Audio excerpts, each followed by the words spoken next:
Good afternoon, Michèle Rowe. Thank you for having accepted this interview with lecturama.fr. We are pleased to be able to ask you a few questions regarding your book, Les enfants du Cap in French, recently published by Édition Albin-Michel.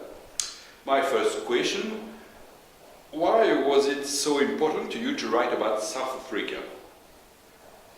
Well, I think, first of all, because I am South African, Yeah. but maybe more than that is because South Africa is a very complex country, and even when you're living in it, it's very hard to even explain it to yourself. And in some ways, by writing a novel, I felt that I could explain things to myself that I maybe couldn't, only in the process of writing could I come to really understand what I was experiencing.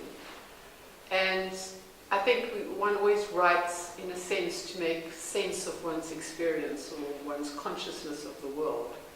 And I live in such an extreme country that I wanted to somehow form it into something concrete. Mm-hmm. So I couldn't really imagine writing about any other place. Do you want to wake up the consciousness about what's happening in South Africa? Yes, I do. I mean, I do feel quite a strong sense of responsibility to relay something of the realities of that country, because I think if you in any way have grown up in South Africa and if you've been through this very turbulent history that we have, you feel an extraordinary sense of responsibility to somehow honor that. And not only that, but somehow make it explicable for people to understand. And South Africans, as much as people in the rest of the world, I think really find it very hard to understand what is going on there.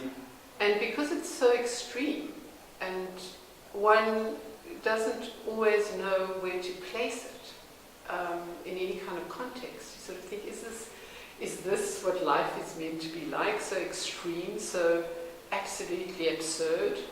Or is it just my country that's like this, or is it me that's like that? Yeah. So in the process of writing, you try and digest those things in yourself. So yes, it is about exploring the consciousness of how you see your environment. You said in an interview that your society was suffering from a post-traumatic stress syndrome after all these years of apartheid. In your opinion, what are the solutions to avoid such situations in the future? What are your solutions? I think there needs to be a period of healing, and I think first of all there has to be an acknowledgement of the fact that the country has these issues. Because the government that we have at the moment is not rising to the occasion. They don't seem to have the vision. They're not sharing Mandela's vision. They don't have that hugeness of vision. It's much more about control. It's much more about corruption, plundering the state.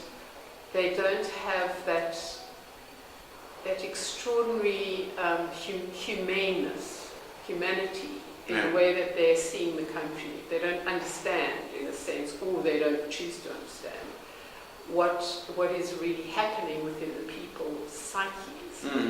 So I think that a period of healing needs to take place, and I think it needs to start, first of all, with the education system, with schools, with young children. I think that those schools need to be very particular places where a lot of these issues can be addressed, where there can be support for families. Because I think it all begins in childhood. And a lot of children are coming out of very dysfunctional situations. And then I think there needs to be an acknowledgement from all communities, but I would say especially from the white community, of how much damage has been done and how it's incumbent upon us to be part of that reconstruction and healing of the country. So thank you, Michèle. It was a pleasure. Thank you.